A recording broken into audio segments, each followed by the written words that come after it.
In the space between stimulus and response, there exists a power that few have truly learned to master: the power of silence. Silence is not emptiness, it is fullness restrained. It is not weakness, it is control. The modern world has conditioned us to react immediately, to fill every pause with words, to respond before understanding, to defend before reflecting. Yet the true strength of a disciplined mind is revealed not in how quickly it reacts, but in how deeply it observes before acting. Silence, when practiced consciously, becomes a weapon sharper than words and a shield stronger than emotion. When you are silent, you are not retreating from life, you are stepping deeper into it. You are allowing space for awareness to breathe, for perception to expand. Reaction is impulsive, born from emotion and habit. Silence is deliberate, born from presence and understanding. The one who reacts remains bound to the outer world. The one who observes in silence begins to rule the inner world. The Shaolin teachings often remind us that mastery is not found in striking harder, but in striking less, in conserving energy until precision meets necessity. Silence works the same way. It collects your scattered energy and channels it into clarity. Most people fear silence because in silence they are confronted with themselves. When the noise fades, they begin to hear the thoughts they've avoided, the emotions they've buried, the truths they've denied. But silence is not a punishment. It is purification. It cleanses the mind of unnecessary chatter and the heart of reactionary impulses. It shows you what is real and what is illusion. When you learn to sit in silence without reaching for distraction, you begin to sense a deeper rhythm underneath all chaos. A rhythm that guides every movement of the universe. Every reaction you give away diminishes your power. When someone offends you and you rush to respond, you hand over your inner balance to their words. When you argue to prove your worth, you declare that your worth depends on being understood. Silence breaks this chain. It refuses to participate in the noise of ego. It teaches you that you are not required to attend every conflict that invites you. The moment you can stay silent while your emotions scream for reaction, you are no longer controlled by the outer world, you are centered in the stillness within. In the practice of martial arts, silence is not just the absence of sound. It is a state of heightened sensitivity. The master does not react to every move of his opponent. He waits, listens with his entire being, and moves only when movement is necessary. This silence between actions is where true skill is born. The same principle applies in life. When you cultivate inner silence, you begin to sense the energy behind situations, not just their surface. You feel the truth behind people's words, the intention behind their actions. You no longer need to argue to prove you are right. Truth becomes self-evident to those who dwell in stillness. The reactive mind thrives on validation. It wants to be seen, heard, acknowledged. But the silent mind has nothing to prove. It finds contentment in understanding rather than being understood. When someone provokes you and you remain silent, your silence unsettles them because it reflects their own lack of control. In that moment, you hold the power not through dominance, but through discipline. You show that mastery over self is greater than mastery over others. There is a form of silence that is passive, the silence of fear, avoidance, or suppression. But the silence of mastery is active, alive, aware. It listens, absorbs, reflects, and transforms. It does not run away from conflict, it transcends it. It watches emotions rise and fall without becoming them. It allows words to pass through without holding on to them. This silence is not cold or detached, it is compassionate and wise. It understands that reaction only multiplies suffering, while silence dissolves it. Silence does not mean doing nothing. It means doing what is necessary without unnecessary words or energy. It means responding, not reacting. It means waiting until your inner state is clear before taking action. The greatest teachers, warriors, and thinkers throughout history understood this, that silence is the birthplace of decisive action. From silence arises intuition. From silence comes insight. From silence flows strength that is unshakable. When you react, you become predictable. When you remain silent, you become unreadable. The reactive mind is a slave to circumstances. The silent mind is free from them. Every time you choose silence over reaction, you are rewriting the programming of your mind. You are teaching yourself patience, control, and awareness. You are cultivating the space where wisdom can enter. In silence, the truth reveals itself naturally. You begin to see that many battles were never yours to fight, many arguments were never worth your peace, many explanations were never needed. The moment you stop reacting, life slows down enough for you to see its patterns. You begin to sense how energy flows, how people operate, how situations unfold. Silence sharpens perception, and perception dissolves illusion. When you understand this, you no longer feel the urge to correct everyone, to defend every opinion, to explain your worth. You become a calm observer in a world addicted to noise. Your silence becomes your teacher. It speaks without words, acts without movement, and transforms without force. In this silence, you realize that what truly disturbs you is not what others say or do, but the way your mind reacts to it. When the reaction ends, peace begins. When words stop, understanding deepens. When silence enters, truth reveals itself. When the mind ceases to scatter its energy across countless external attachments, something profound begins to occur. The energy that was once given away begins to return home. Every thought, every emotion, every reaction we invest in something outside ourselves is a form of energy expenditure. When we are constantly reacting, defending, explaining, chasing, or trying to be understood, our life force is diluted. It's as if we pour water into many small cracks, never realizing that the vessel itself has been emptied. The act of withdrawing energy is not an act of retreat but one of reclamation. It is the slow and conscious return of power back to its rightful center. Within, to reclaim power, one must first recognize where it has been leaking. Every argument held in memory, every resentment carried, every unhealed attachment still demanding attention, all are open channels draining the life current. The mind becomes fragmented, tired, constantly oscillating between past and future, but rarely resting in the present moment. This fragmentation is not weakness, it is dispersion. Power does not vanish, it disperses when consciousness is divided. When the mind learns to be still, not by suppression but by awareness, the dispersed fragments begin to reunite. Energy once wasted in external fixations slowly consolidates into presence. Presence is the first sign that energy is returning to its source. A person who reclaims their energy appears calm, not because nothing happens to them, but because everything that happens no longer shakes them from within. They no longer chase validation, no longer need to prove, no longer rush to explain. They stand as a silent observer, aware that every reaction is a choice, and every choice determines whether power is lost or preserved. The less we engage in unnecessary battles of ego, the more energy remains available for growth, clarity, and inner transformation. Reclaiming energy is also reclaiming responsibility. It is easy to blame circumstances or others for exhaustion, but such blame keeps the power outside. When we say, "They took my peace," or "that situation drained me," we unconsciously declare that someone else holds authority over our internal state. Yet no one truly takes your energy. It is you who gives it away, often unconsciously, through resistance, overthinking, or emotional attachment. Awareness breaks this cycle. To notice where the energy flows, to observe the subtle patterns of reaction, to see the emotional hooks. This is how one begins to pull the cords back in. As energy returns, a shift occurs in perception. The world does not seem as chaotic because the chaos was never outside. It was the untrained movement of energy within. When that movement stabilizes, the external world reflects that calmness. What was once overwhelming becomes manageable. What once provoked anger becomes a mirror for learning. One begins to understand that mastery is not control over others or over circumstances, but mastery over one's own flow of energy. This mastery is not rigid, it is fluid, adaptable, yet unshaken.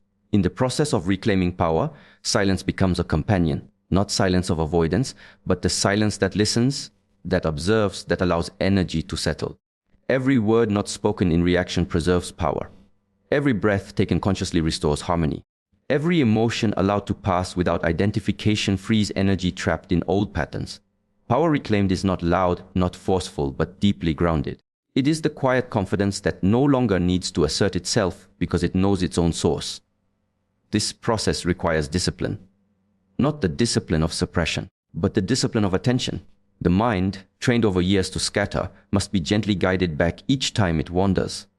Meditation, mindful movement, or even simple observation of breath becomes a practice of energetic consolidation. Through consistent awareness, one notices that energy begins to move differently. Slower, denser, more luminous. It feels as if something once lost has been rediscovered, not as an idea, but as direct experience. When energy is reclaimed, clarity follows. Decisions become simpler because they no longer arise from fear or compulsion. Relationships shift because the need to extract energy from others fades. One becomes less reactive, more intentional, and deeply anchored in self-awareness. The same challenges may appear, but the approach changes entirely. Instead of reacting impulsively, energy is directed consciously. Instead of leaking through anger or worry, it fuels understanding and creative action. The transformation is subtle but unmistakable. The eyes become steady, the voice carries calmness, and movements reflect precision. Nothing external grants this power. It is the natural state of energy when undisturbed. This is why reclaiming energy feels like returning to one's origin. A return to stillness, to wholeness, to presence. The world no longer feels like something to conquer or control, but something to participate in with awareness. Every being possesses immense energy, but few realize how often it is spent unconsciously. To reclaim it is not to accumulate something new, but to stop giving away what was always yours. It is an inner turning, from projection to introspection, from reaction to reflection, from force to flow. This inward redirection ignites strength that does not depend on circumstances. It is the strength of stillness, the quiet force of awareness, the power of a mind at rest within itself. Energy withdrawn from external entanglement becomes luminous when contained within awareness. It begins to purify thought, sharpen perception, and strengthen will. It becomes creative, not chaotic, intentional, not impulsive. The body feels lighter, the mind more spacious, the spirit more alive. Every practice of mindfulness, every conscious pause, every act of restraint becomes an act of empowerment. Each moment of awareness draws energy back from illusion toward truth, from distraction toward clarity, from fragmentation toward unity. The more energy that returns, the less dependent one becomes on validation or external stimulation. The emptiness once feared becomes fullness. The silence once avoided becomes nourishment. What once drained now replenishes. What once controlled now dissolves. Energy, when withdrawn from the outer world and anchored in awareness, ceases to seek approval, possession, or outcome. It simply exists, vibrant, stable, complete. In a world that glorifies motion, progress, and productivity, stillness is often mistaken for stagnation. Yet the truth is that stillness is not the absence of movement. It is the presence of awareness. It is the moment when everything that has been blurred by speed begins to come into focus. When you allow yourself to be still, even for a few moments, you begin to hear what your constant motion has been drowning out. The noise of the world fades, and in that quiet, something more profound emerges. Your own reflection. Stillness is not passive. It is a deliberate act of turning inward, a conscious decision to stop seeking outside and start observing inside. It requires courage because silence exposes what distraction conceals. When the noise fades, you meet the self you have been avoiding. Every emotion you've ignored, every question you've postponed, every truth you've buried begins to rise to the surface. The mind, once racing with thoughts and opinions, begins to settle. In that calm, you start to see the true nature of your inner landscape, not as you wish it to be, but as it is.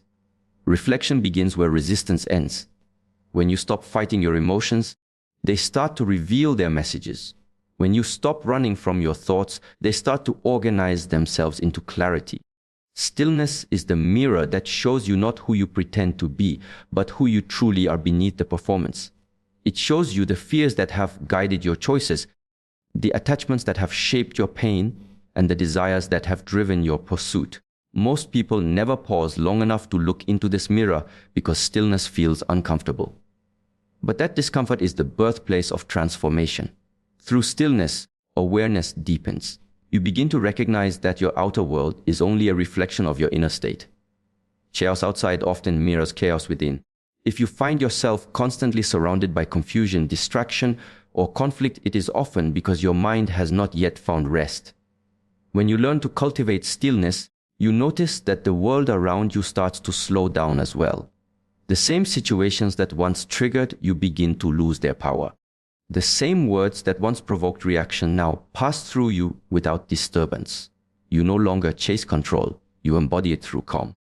Stillness teaches the art of observation without interference, to watch the rise and fall of thoughts without judgment, to feel emotions without labeling them as good or bad, to exist without the constant need to alter, fix, or escape. This is where true reflection is born, in the quiet acceptance of what is. When you stop trying to control every outcome, you create space for insight. Insight does not come through effort, but through openness. The mind that is always trying to force understanding can never receive it. Only a still mind is capable of seeing things clearly. When the lake is turbulent, its surface cannot reflect the sky. Only when the water becomes still does the reflection appear. The same is true for the human mind. If you wish to understand yourself, your patterns, your fears, your purpose, you must first become still. The restless mind distorts perception, but the still mind mirrors truth. Reflection happens naturally when the inner turbulence subsides. You begin to see why you made certain choices, why certain people entered your life, and why certain lessons kept repeating. What once felt like coincidence now reveals itself as consequence. Stillness brings you face to face with time. In silence, you realize how much of your life has been spent reacting, not living. You see how much energy has been given to things that never truly mattered. The weight of unnecessary attachments becomes visible. You understand that every moment spent in worry or resentment is a moment stolen from peace. This awareness does not come from reading or listening, but from being. Stillness opens the door to presence, and presence opens the door to understanding. The deeper you go into stillness, the more you begin to feel life as it is, raw, unfiltered, and whole. You start noticing the subtleties that your rushing mind always missed: the rhythm of your breath, the sensations in your body, the quiet intelligence of nature, the constant flow of change. Reflection born from stillness is not intellectual, it is experiential. It cannot be described fully because it must be felt. It is the realization that everything you have been seeking through movement already exists in rest. Stillness is the foundation of clarity, and clarity is the beginning of wisdom. It does not demand action but awareness. It does not require withdrawal from life but a deeper participation in it. When you practice stillness, you begin to live more intentionally. Every decision becomes more conscious, every word more deliberate, every thought more aligned with truth. The noise of the world loses its grip because you no longer seek validation from it. You become less influenced by the chaos outside and more guided by the calm within. Reflection created through stillness is not about judging the past, but understanding it. It is about seeing the patterns that shaped your behavior, recognizing the beliefs that limited your growth, and observing the attachments that clouded your perception. Through stillness, forgiveness arises, not as an effort, but as a natural understanding that everything unfolded as it had to. Reflection allows integration, and integration allows peace. When the mind quiets, you realize that life has always been speaking to you. You were just too distracted to listen. The answers were never hidden, they were simply waiting for you to become silent enough to hear them. Stillness is the teacher, reflection the lesson. The quieter you become, the more you begin to see, and the more you see, the more you begin to understand. There is a moment between stimulus and response, a small invisible gap that holds the secret to mastery. In that space, the undisciplined mind reacts, but the awakened mind observes. Most people never discover this gap. They are carried by waves of emotion, tossed between anger and pleasure, fear and desire, like a leaf in the wind. But to those who learn to pause, to those who learn to see before they act, life begins to change. Self-mastery over emotional impulse is not about suppression. It is about awareness. It is the art of meeting the storm within and not letting it command your direction. The first step is understanding that emotion itself is not the enemy. Emotion is energy, pure, vibrant, moving force. It rises in you to be acknowledged, not obeyed. It is like a messenger arriving with news of what is happening within. But when the mind is untrained, emotion becomes a master instead of a messenger. Anger controls the tongue. Fear freezes the feet, desire blinds the eyes. In this state, the human being becomes mechanical, reactive, predictable. True power begins when one recognizes emotion not as identity, but as passing weather across the sky of consciousness. Observe your emotions like a monk watches the clouds, without attachment, without judgment. When irritation appears, do not say, "I am angry." Say instead, "There is anger within me." This simple shift removes the chain that ties emotion to self. You are not the emotion. You are the awareness that witnesses it. The fire burns, but you are not the fire.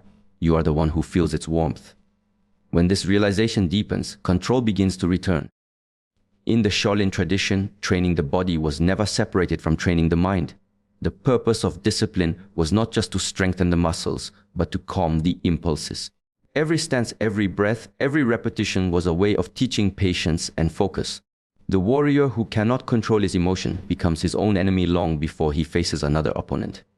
He loses clarity, wastes energy, and strikes from confusion.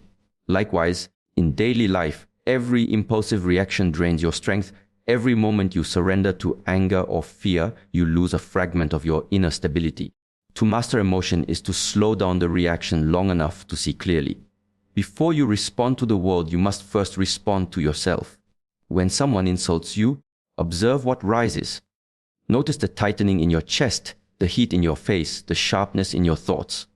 In that very moment, instead of letting the energy explode outward, let it dissolve inward. Breathe into it. Watch it lose its intensity. This is the alchemy of self-mastery, transforming raw emotion into conscious energy.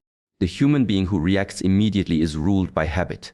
The human being who observes first is ruled by awareness. Awareness creates space, and in that space, wisdom appears. Think of it like standing beside a river. When you stand too close, the current pulls you in. But when you step back, you can see the entire flow, the beginning, the middle, the end. You see where it bends and where it leads. Emotional mastery is like stepping back from the river of your reactions and learning to watch it move without being swept away. Stillness is not weakness, it is strength under control. To remain silent when provoked, to stay patient when tested, to choose understanding over retaliation. These are not signs of passivity, but of tremendous inner discipline.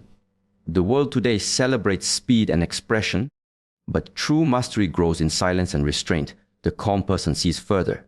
When emotion no longer clouds perception, life reveals itself with greater precision. But mastery requires practice. It is not achieved through reading or hearing. It is lived through repeated awareness. You must watch yourself daily, especially in small moments.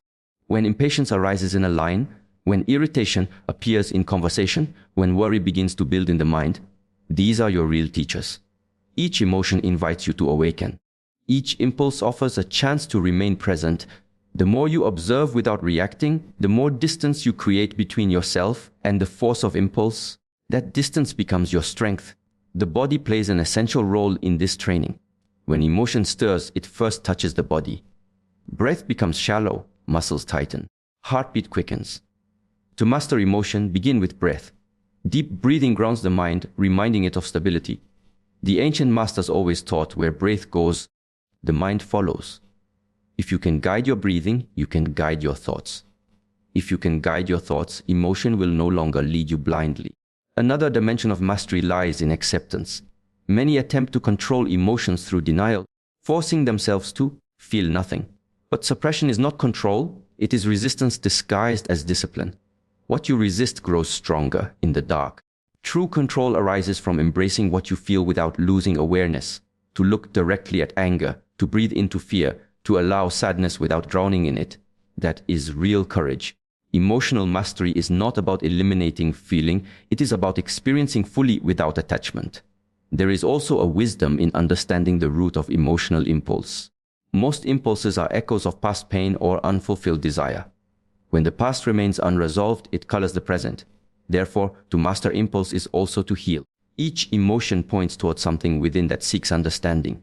When you sit quietly with emotion, you will find its origin. Anger often hides hurt.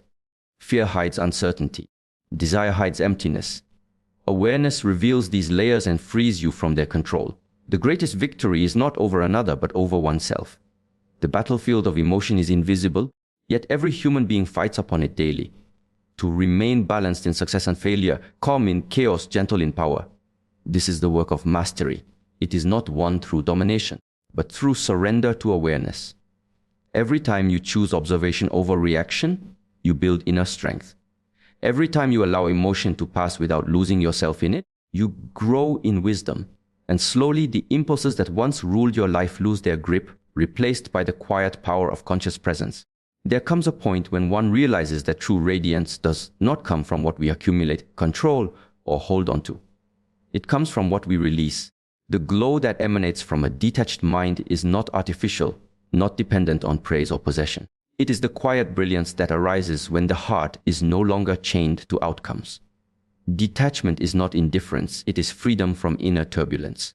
It is the art of remaining present, involved and aware, yet untouched by the storms of desire and fear that rule the restless mind. Most people misunderstand detachment.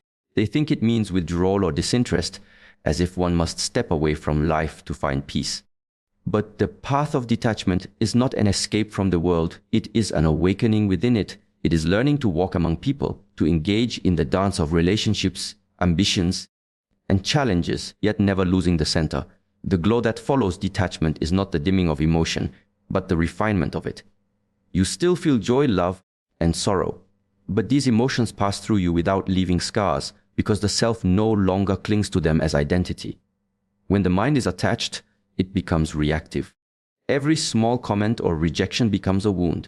Every expectation unmet becomes a reason for suffering. You begin to live like a puppet pulled by invisible strings, strings of approval, validation, status, and belonging. But when one practices detachment, those strings begin to dissolve. You no longer seek to control what others think or how life unfolds. You start to witness the constant movement of life with calm curiosity, not desperation. In this stillness, something extraordinary happens. Your energy begins to glow. The glow of detachment is a reflection of inner balance. It is born when the pendulum of emotions stops swinging between extremes. You stop chasing happiness and stop running from pain. Instead, you become aware of the silent space between both. In that space lies power, not the kind that dominates others, but the kind that commands peace within. You stop needing everything to go your way, and because of that, everything starts to flow naturally. Detachment allows you to act with full attention and commitment, but without being consumed by the outcome. A detached person does not stop caring. They simply care wisely. They understand that effort is in their hands, but results belong to the universe. They do not waste energy on what cannot be controlled. And because their energy is no longer scattered by attachment, it becomes focused, radiant, and creative. They do not get lost in the illusions of comparison or competition, because their worth is no longer measured by external validation. They have found a deeper form of confidence, one that does not depend on applause. When you practice detachment, you begin to see life with greater clarity. You realize that much of your suffering comes not from reality itself, but from your resistance to it. The mind wants everything to fit its preferences, to make the world conform to its script. But the world does not exist to please us, it exists to teach us. Detachment teaches acceptance. It teaches you to see what is, without distortion, without projecting fear or desire onto it. And when perception becomes clear, energy becomes light. You no longer carry the weight of control. You move with ease because you have learned to trust the rhythm of existence. The glow of detachment is the natural result of releasing inner tension. When you stop fighting with life, your face softens, your energy expands, and your spirit feels lighter. You become like water, flowing, adaptable, and still powerful. You stop chasing after things because you realize that what is meant for you will arrive at its own time, and what leaves you was never truly yours to keep. Detachment transforms longing into peace and uncertainty into faith. Through detachment, even pain changes its nature. Instead of being something to escape, it becomes something to understand. You no longer avoid discomfort, you observe it. You let it pass through you without resistance. And in this quiet endurance, wisdom begins to bloom. The world outside may still be chaotic, but within you there is a stable flame, unwavering, calm, and luminous. That is the glow of detachment. Every day, the practice of detachment invites you to examine what you are holding on to. Is it a memory, a relationship, a version of yourself that no longer exists? Most attachments are rooted in fear. Fear of loss, fear of loneliness, fear of insignificance. But once you face those fears directly, you see that none of them have real substance. The mind clings because it does not trust. Detachment arises when trust returns, trust in life, in time, and in the unseen intelligence that governs the unfolding of all things. To glow from detachment is to live without internal friction. It is to be deeply engaged yet inwardly unshaken. It is to love without possessing, to act without expecting, to give without demanding, and to move forward without clinging to the past. In this way, detachment is not a loss, it is a liberation. You lose nothing real, you only shed the illusions that dim your light. What remains is pure presence, pure awareness, and the silent glow of one who has understood that nothing external can truly complete them. When one begins to walk in detachment, The mind becomes light as air. Thoughts come and go like clouds, but the sky within remains undisturbed. The glow is not seen through decoration or effort. It is the natural brightness of a consciousness that is no longer burdened by craving. Detachment reveals the self that is unshaken by praise or blame, success or failure, gain or loss. It reveals the unchanging essence beneath the temporary play of experiences. It reveals that true beauty is not in what we hold, but in how gracefully we can let go. There comes a time when life places you in moments where words no longer have power, where explanations fall upon deaf ears, and where proving your worth to others becomes an exhausting cycle. It is in those moments that transformation becomes the only language that still speaks. To transform is not to retaliate, but to rise. It is not about showing others that they were wrong. It is about showing yourself that you were always capable of more. The greatest revenge is not found in confrontation or in resentment, but in the quiet process of becoming something greater than the version of yourself that once suffered. Transformation demands disciplined silence and an unshakable commitment to inner evolution. When pain arrives, it tries to convince you that you are powerless. But pain is never random. It is a teacher disguised as discomfort. When someone disrespects you, betrays you, or underestimates you, they hand you a mirror. That mirror shows you the parts of yourself that still seek validation, that still rely on external recognition for inner peace. The real victory is not in proving them wrong. It is in reaching a level of self-mastery where their actions can no longer touch you. That is what transformation looks like. To walk through the fire and not burn, to walk through disappointment and not collapse. True transformation begins with awareness. Awareness of who you are when no one is watching. Awareness of how easily your emotions can be disturbed, how deeply your mind attaches to opinions, how quickly your peace can be taken. This awareness is not pleasant. It humbles you, it confronts you, it demands that you face yourself. But without it, there can be no growth. For transformation is not about becoming someone else. It is about remembering the parts of you that got buried under fear, under judgment, under the need to please. The moment you become conscious of your patterns, you begin to regain control. Revenge seeks destruction. Transformation seeks creation. The energy that once fueled your anger, your sadness, your disappointment, it can be redirected. Every ounce of pain can be converted into focus. Every heartbreak can become discipline. Every insult can become a reason to improve, to elevate, to evolve. When you stop fighting to be understood and start working to become undeniable, the world begins to shift. People who doubted you will fall silent. Not because you silenced them, but because your transformation speaks louder than your pain ever could. The process is not glamorous. It requires isolation, self-control, and countless moments of doubt. You will want to return to old habits, to familiar people, to comfort. But transformation asks you to release comfort in exchange for growth. It asks you to stand still when everything inside you wants to react. It asks you to channel your pain into motion rather than emotion.